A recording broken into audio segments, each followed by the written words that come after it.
Hello అందరికీ గోంగూర egg gravy curry preparation చూద్దాం. ముందుగా ఎగ్స్ని బాయిల్ చేసుకోవాలి. ప్యాన్లో స్పూన్ ఆయిల్, గోంగూర, పచ్చిమిర్చి వేసి ఫ్రై చేసుకోవాలి.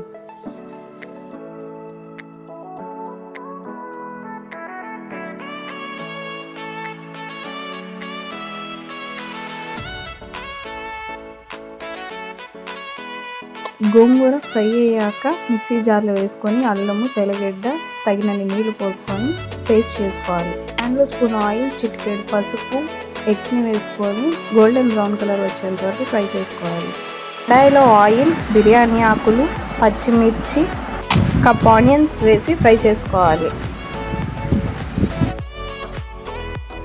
Onions light golden brown colour వచ్చాక కప్ టొమాటో వేసుకొని ఫ్రై చేసుకోవాలి. గోంగూర పేస్ట్ని వేసుకొని బాగా మిక్స్ చేసుకోవాలి. తగినంత సాల్ట్, పసుపు, కారం వేసుకొని బాగా మిక్స్ చేసుకోవాలి.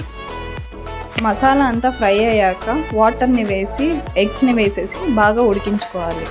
ఈ వీడియోస్ కోసం నా ఛానల్ని సబ్స్క్రైబ్ చేసుకోండి. Thank you.